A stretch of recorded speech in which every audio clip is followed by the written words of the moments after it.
Hello, I'm Hotep, and welcome to this latest transmission of the Egyptian Magic Podcast. I'm Mog Morgan, companion of Seth and Knight of Shambhala.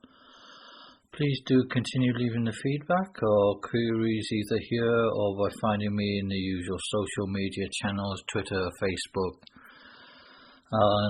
Do support by checking out my books, especially the latest one on Egyptian Magic, A Spirited Guide. Which are always heavily illustrated and things that kind of come up in these chats a bit more information and detail in the published sources as well. So in this episode, which I suppose we should say is a kind of new whatever the term they use, semester or whatever of the podcast, new season 2. I had to have a little break due partly to having COVID, even though I've been vaccinated, I managed to get COVID from an outdoor event as well, just goes to show. Anyway, luckily I think the vaccination made it moderated a little bit, so about 2 weeks. Anyway, kind of good time for a break, I think, really. I should say as well, although I mentioned the Egyptian Magic Spirited Guide as the core text at the moment, as far as I'm concerned, I also, in the vacation, managed to put together another little book about Aleister Crowley and Thelemic magic, which was some of which had been published before as the proceedings of the Thelemic Symposium from many decades ago now, which was a gathering that I initiated and kind of facilitated for a number of years. And it was hugely influential. Anyway, there was a kind of a selection of the papers from that where they were available. Been published as a kind of proceedings volume, and in between that I'd kind of spoken quite a few events and conferences over the years on different themes within Crowley and the Thelemic system, which often comes up here as well, of course. So I kind of thought, as there was a kind of uptick of interest in Crowley and other people were expressing their kind of take on it, I thought I should reinvigorate my particular take on it, with combined with the proceedings volume, to put together some of the stuff that I'd written on, and which I think kind of show the main areas of interest for people who are interested in Crowley and Thelemic magic, rather than a kind of catch-all or a biography or anything like that, which has been done just to show what the main areas of interest are, not to lay down the law, but just say this is how it looks to me from having run the symposium. Anyway, I'll probably talk about that a little bit more in another podcast in this season.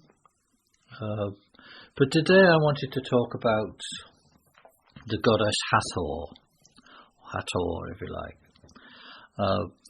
Primarily because the way I kind of work the magical system, the kind of way the method that I've developed over the years, as I've got more into the Egyptian magical tradition as well, is to have a kind of a cycle, a ritual cycle that goes mostly over the course of a year.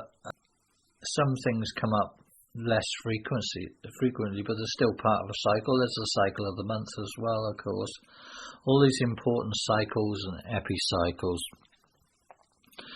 I've always found it very useful, I don't say always, but it came to me in the end, that to have this kind of ritual cycle, and it brings you back to a piece of work after a regular interval, plus it kind of fits with the seasons.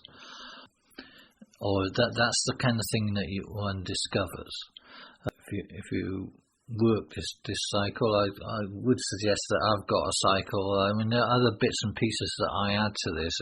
It's probably a lot more complicated in my own life. in our life here than it looks in the books. There's just one aspect of it. Anyway, it's based around a lunar ritual year, which was one of the kind of interesting things that I hit upon with when I study in Egyptian magic and Egyptian magical religion, was this idea that although it has this very famous calendar, this what they call the civil calendar, it's not always, and people regularly post bits and pieces of that, but when you actually look at it, when you actually try and work it in detail, there are kind of number of inconsistencies in that because of the nature of the calendar, which maybe we'll go into at another time. Probably going to talk about the decans again, and an amazing book, another podcast in this season. But whatever, because I was very caught up in my journey with a chosen, or whatever way you want, with the god Set. And it occurred to me, because Set, and especially paired with Seth and Hathor, has this kind of lunar aspect to his mythology, is not just lunar, but the lunar mysteries are very, very important to him. And because he was kind of like the indigenous god, the god from very, very old times in Egypt, even before Egypt, one of their oldest indigenous deities. And of course, it seems obvious the more you look at and study the Egyptian material that before the introduction of the famous civil calendar, which has also gone through a number of kind of changes and amendments, before that time they were a whole pantheon of lunar deities actually were much more important within their system, and they obviously worked a kind of lunar cycle, a lunar calendar, which takes some adjustments and amendments to get it to work. So both things together, following the Setian mythos and going back to this ancient lunar calendar, the Ombos calendar, I kind of put together a cycle that fits more with the older gods in it, that would have been part of this cycle. Because even if you're into one particular deity, I think the magical point of view is always polytheistic. You might have one deity that's particularly important to you, but there will always be part of a system, or a family, if you like, or a pantheon, or an ennead. All these words mean the same sort of thing. I mean, the other important thing to say is that this older lunar calendar gets kind of transposed to the later kind of solar year, I suppose you'd call it, a civic year that the Egyptians use, and it's actually the basis of the calendar we still use in the Western world, with some amendments and changes. Anyway, as they transferred one to the other, certain dates had to be kind of codified and given a solar date, if you like, a regular civil date.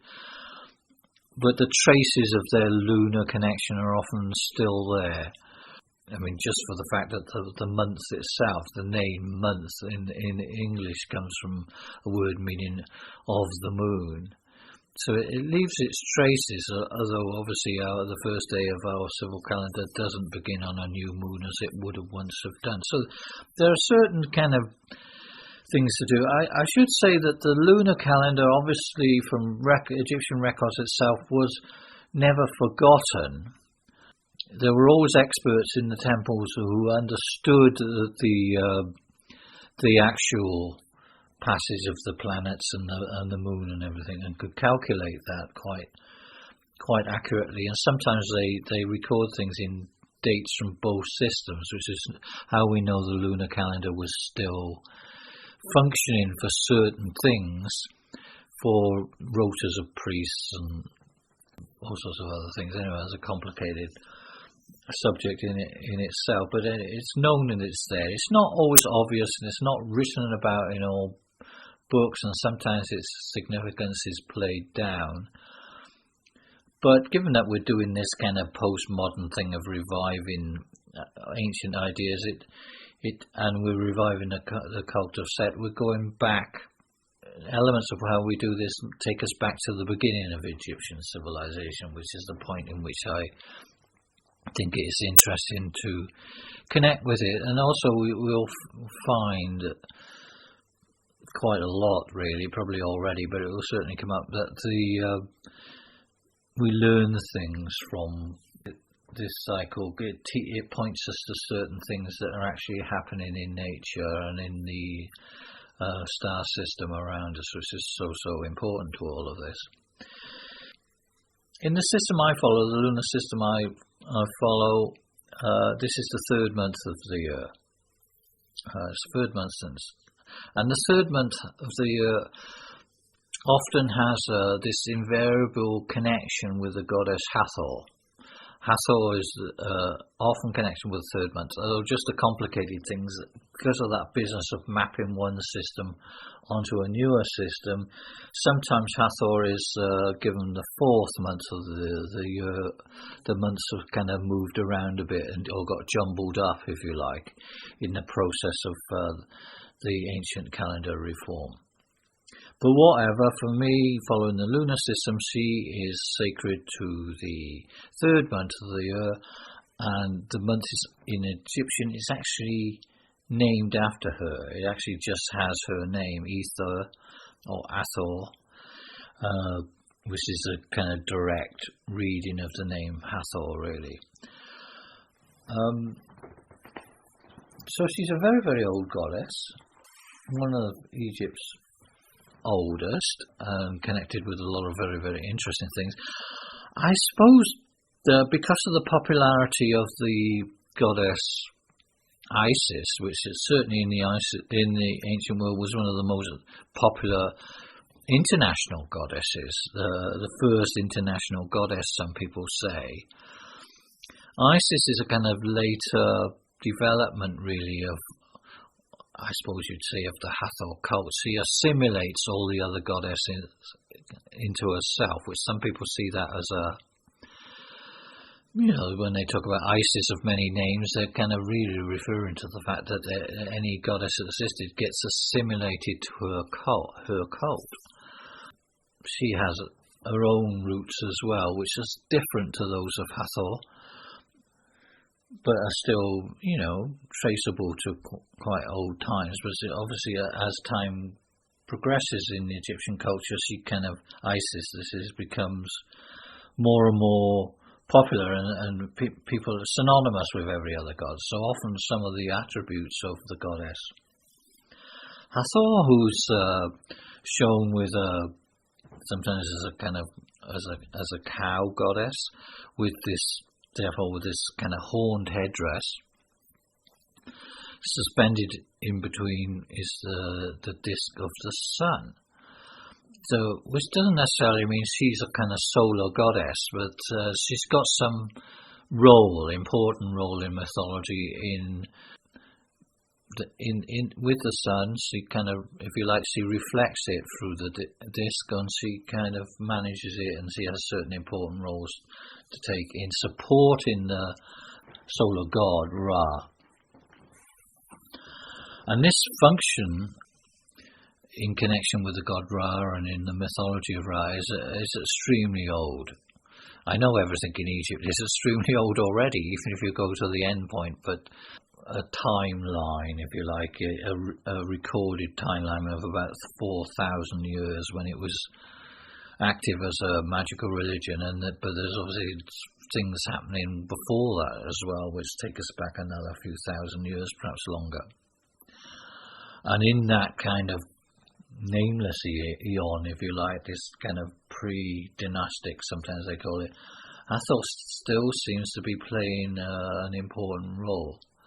She is known, one of her functions, has got lots of, I should say, one of the things I like about Hathor, if you're interested in later mythology of the kind of, if you're going to pick a goddess that is connected with things that are important in magic, which are kind of things like pleasure and intoxication and altered states, or sex, drugs and rock and roll, which sounds a bit flippant, but this is they're all things that are connected with her cult. So, and the way magic is, making these part of magic and religion is very attractive from a pagan point of view. It's almost like what we feel had been eradicated or is wrong with the other people, with the other religions, if we've got to make a judgment, is that they kind of eradicated these very, very important aspects of human creativity and life from the religious tradition. So obviously it's very connected with sexuality, and people talk about Hathor's secrets, and this is kind of sexuality in a mundane sense, but I usually say sexuality in a tantric sense as well. Acknowledges that the sexuality is related to our soul, our inner, and it's the thing that is closest to the divine and brings us closest to the divine in our meditations and in the practices that we do, which of course is anathema to some of the later religions who would say that sexuality is a kind of necessary evil. They don't even like it. Maybe they don't even like to think about it too much. But the idea that there'd be a group of people who thought this was always very shocking, right? To say, for instance, the Christian religion, to find sexuality when they saw this in places like India and in Egypt. To think that these were religious images, that they're so kind of explicit as well, some of those things. And Hathor is particularly associated with that, and been books written about her secrets of sexuality, which is sort of mundane sexuality, but as I say, for magic. And as I say, within her month, I've learned a lot from returning to this material, and I suppose this was something that struck me. That so in the book, I kind of, by accident, in a way, I put in a piece of magical stuff, magical material connected with the cult of Hathor, that actually encodes within it some great secrets of. You see, you don't have a word for that. It would just be magic, really. But tantra, maybe tantra is like magic. Later on, they started calling this tantra. These sort of techniques of the body, and Hathor is all about the body. Not all about that, because you've got these other functions as well. But as I say, sex, drugs, altered states, the kind of construct. It would, broadly speaking, being drugs, but certainly one of the things we did that you celebrate in the month of Hathor is a feast of drunkenness. Again, you wouldn't really associate that with a religious ideal, but it very much was one in ancient Egypt. We can moderate it a little bit, but specifically, she's not the only deity as well who this is appropriate. Do you celebrate a feast of drunkenness for Hathor? And we actually, I'm not saying or intoxication, altered states, if you like. And for the Egyptians, that tended to mean alcohol, but you could extend that into other forms of intoxication. We did actually make a special wine for this purpose. Apparently, there were two main sacraments for Hathor. There's a wine mixed with red ochre, which gives it a very, not exactly a pleasant taste, I think, but it's got metallic taste like blood, really, and this is because of the famous business with the beer. The beer can, I find that easier actually, also flavoured with red ochre, to give it this blood-like taste or a memory of that. So apparently the beer is the more proletarian, I suppose, offering, and wine would be might be more expensive. And this commemorates the myth, which you can. We won't talk about too much today because we've got this other interesting myth to look at, in which Hathor takes on this role a bit like Kali in a way in the Hindu tradition of being excited by bloodlust of slaughtering all the human race, really, because of their affront to the god Ra, the sun god. She goes on this kind of killing spree and gets kind of the bloodlust, and they can't stop her. The only way they can stop her in the end is with this sacrament of beer or wine laced with red ochre. And she drinks a lot of that, thinking it's blood, and she just gets drunk and calms down, really, and stops the killing. So this was obviously commemorated every year within Egypt, because the human race had been saved from total annihilation by Hathor, who was on a kind of bit of a killing spree. Anyway, that's an interesting myth in its own right. But the myth I wanted to kind of just explore this time, say Hathor is known as the bestower of human fertility of the land, of the crops, but also of animal husbandry, whatever. Anyway, an important myth, a myth of the god Set and the seed goddess. So she is the seed goddess, really, the goddess of seeds. It concerns seed in all different meanings that might have, and that can include semen, and there is a female equivalent of the semen as well, which we've been kind of talking about a little bit. Whether it occurs in the medical formularies, in fact, that both sorts of seed or semen, human semen, is used as a medicine in one way or another, and it's quite taboo medicine, really. But there you go, it is there. I suppose from that the female seed is probably red. Someone just replied to me with some interesting information about different types of incense and their colours, which I'll have to look at.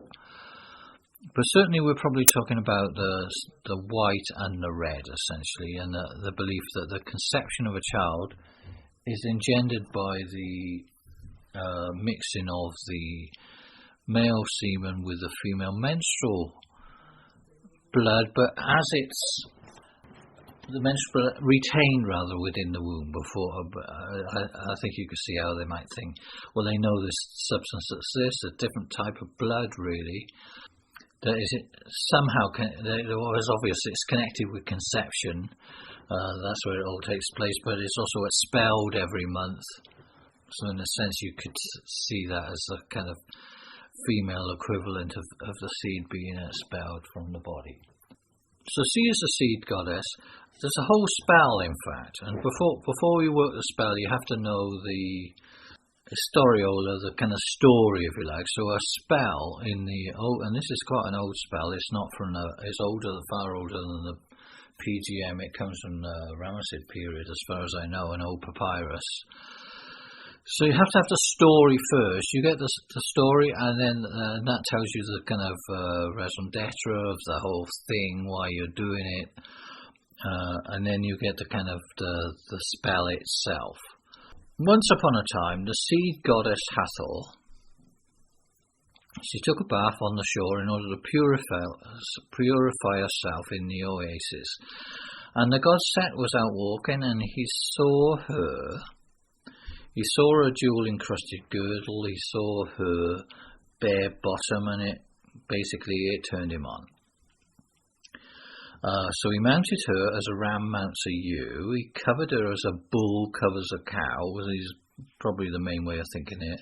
But basically the seed goddess didn't like the whole business. He wasn't into it. In other accounts, it has to be said, there's another account of this in which Hathor is called Anat, or Anath, a Canaanite goddess, in fact. So there's a Canaanite version of this myth, so it's obviously a myth that was repeated a few times. So she didn't like it, and there was something wrong with the whole thing. So her seed, her menstrual blood, if you like, or some sort of magical kind, went straight to his head. It intoxicated him, but not in the right way. And it, as often is recorded in these myths, it goes to the region between her eyebrows, his eyebrows rather, kind of like the third eye, which is envisaged by the Egyptians as being a kind of full moon sitting there in the forehead. And he was exhausted by this. He lay down and took to his bed, as it were, and he was stricken by this poison, which is pretty dangerous, I suppose. He doesn't do very much about it. There's this kind of anthropology, if you like, this dynamic about the moon and the menstrual blood and the seas and everything. It recurs a lot in the magical texts. There's obviously a lot of secrets, Hathor's secrets indeed, connected with this. Anyway, he's stricken. He takes to his bed. I mean, it could be that part of the mythology of this is probably connected with animal husbandry anyway, and the fact that when you have a bull, it's supposed to kind of go and inseminate, put in a field with a whole lot of female bovines, 7 probably, and this is 7 Hathors. So it could even be that he's encountered the 7 Hathors. And this thing of the young bull having been overdoing it by being put with young bulls too early, all sorts of things. There's sexual magic, basically, all tied up in all this. Anyway, he's got another wife, or an official wife, called Nephthys, of course, or in other versions she is a Nath. Although she's not into this sort of thing at all. She's not really... in a sense, this is part of her mythology as well, this kind of resistance, or the fact that she doesn't get involved sexually. She's known as a victorious goddess. She's androgynous. Nephthys is androgynous. She acts more like a warrior. She wears a man's clothing, a man's kilt, which is a very distinctive thing in Egypt, which is tied up with a woman's sash, so it's a bit of both. But she was distressed, and she went to see the sun god Ra, and he said, "What's the matter with you?" And Nephthys, victorious goddess, androgynous woman who acts like a woman, who wears a man's kilt tied with a woman's sash. Keep repeating that. It's almost like the refrain of this story. He says, "I'm near to my evening setting, but I know what you want." So he cuts to the chase. "You want me to cure Seth of the effects of his overstrenuous sexual activity with the goddess Hathor, the poison of the bad seed gone out of place." But he says, well, let Seth's stupidity be a lesson for him. He should have known the rules. Hathor, the seed goddess, is not for him, but for another bull, which is the sun god himself. And he promises he's going to kind of make up for this by having sex with her with his heavenly fire and being very aroused. His member has harder still when he kind of goes to encounter her. So he's got what it takes to kind of to couple with Hathor, was Seth's kind of missed it, really, or it's not as missed it, it's saying that there are certain mysteries in this. This mystery, this alchemical mystery, which is what it's really referring to, it kind of comes up a lot. It does enter into the early history of alchemy. This connection, which is very envisaged as a connection between a man and a woman, in which there are possibilities for a sexual connection, where there are a lot of possibilities for this to go wrong if the furnace is wrongly lit or whatever. There are certain elements of the sexual encounter with the initiated woman. This is in later alchemical texts, their way of saying that can be quite toxic in the wrong time or whatever. So these mysteries are real and they can lead to toxicity, but sometimes the toxicity, the poison overcoming the male adept, the killing of the male adept, this process of death and rebirth is very central to alchemy. That might actually be part of the process, the dying process, but it can be unpleasant, and you have to know maybe part of the mysteries of how to come out of it again. This is the secrets. These are all Hathor's secrets. So Ra doesn't want to do anything about it to rescue Set this particular time. He wants him to stew a little bit. And then Isis, the goddess Isis, another form of Hathor essentially, she turns up, I am the Nubian woman, I have come down from heaven. I have come to realize the seed in the body of every woman's son and every mother's daughter, and cause them to return to good health. For as Horus lives, so shall all live. So this is a very unusual aspect of that we see in the cult of Isis, that she often comes to the rescue of the god Set, even though in other bits of mythology he's supposed to have murdered her husband. But obviously there are other bits of myth where that doesn't seem to matter very much, and she often has a moderating influence and rescues Set. She has to do that because, in a sense, this is how the mysteries, the Hathor's mysteries, are encoded in the methods of what's to be done. And she conveniently forgets other bits of the mythology in which her relationship with Set might not be as good. When these might be older bits of mythology, in fact. This is how it really was, this sexual alchemical mystery that is worked out between all the gods. And Set happens to need a lesson or to be taught this, is the MacGuffin, if you like, that is going to give them all an excuse to show you what you do. And so the method of removing the poison is a thing that I included here as the lunar blessing. It's a lunar blessing. It's a type of blessing that occurs a lot in Egyptian texts in the magical things, which, if you know anything about yoga as well, kind of the idea is that it's so familiar. We're all doing this, but obviously the Egyptians have a very, very early version, as is so often the case, of these sort of techniques. This time around I looked at the lunar blessing begins, I place Hekayet in my forehead so no bad thing will take its stand in there.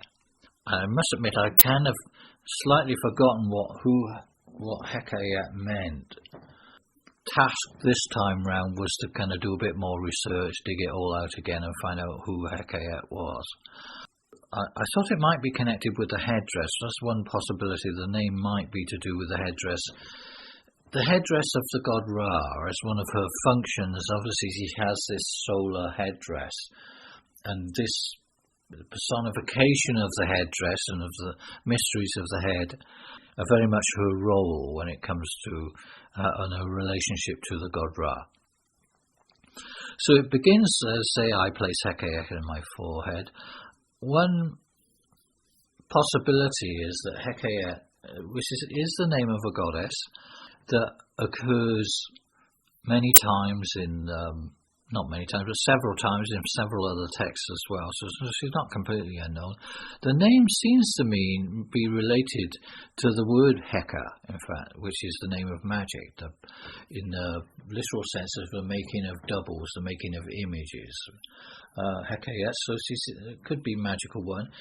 If you say magical one as well, there's always this thing of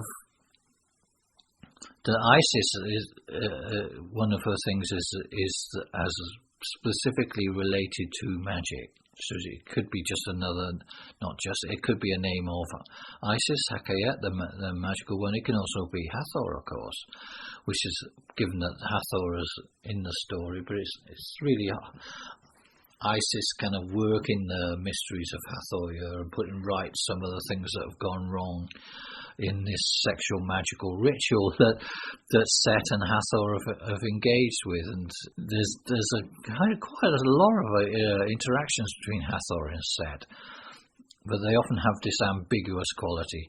So one starts, I place Hekayet, the magical one, in my forehead, if you're doing it for yourself, so no bad thing shall take its stand in there. And if you remember, the seed out of places, primarily it's ended up in the forehead, in the place of the third eye, this lunar thing. So the first thing to deal with is to place Hekayet the goddess of magic in your forehead, install her there, which will expel any bad thing and stop it happening in the first place. And then it goes through a whole sequence of gods that are related to particular parts of the body. So you go through the sequence, installing each of these gods that are in control of particular parts of the body. You have this essentially this is the making of the alchemical body, and as each one is installed, it stops the poison from moving from the forehead into these other parts, and in the end the whole body is protected.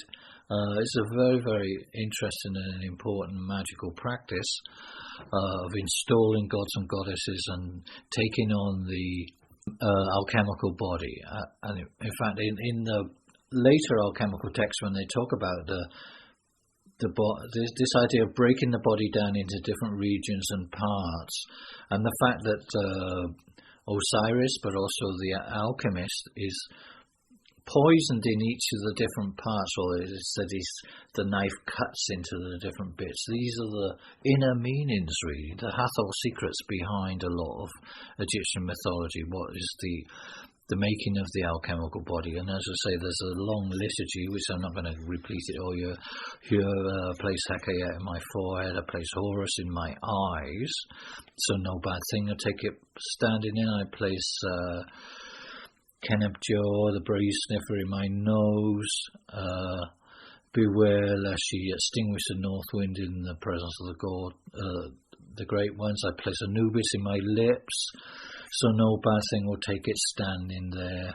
I place another god in my tongue, Buto in my neck, Merit in my throat, Nuit in my nipples. The star goddess, very associated with that, really. The lady who bore the gods and gives them suck. She's the mother of the gods.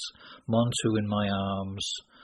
Ra takes a hold in the vertebrae, the whole vertebrae, protecting all that. Set comes into. He's associated with the side of the body and protects that. The four sons of Horus for all the different organs of the body. Hathor comes in the flank. Horus again in the phallus, as a god of the bone marrow. Horus in the thighs again. Wisdom in your knees, interestingly. Nefertem in your shin. There's a goddess for the soles of the feet and the toenails. And finally, at the end, when it's all installed, you get Serket, who's the lady of the bite, really. So you get your bite back. You get to kind of your ability to fight back, your bite back. So no bad thing can take its stand in there. The full version of this is given in the Egyptian magic book, but also I think is a version in the Ritual Year. A very, very important technique, but also leads us into the meditation and thought about a whole lot of very, very obscure but Hathor secrets. You see, the secret magic of Hathor, which is very related to the god Set as well.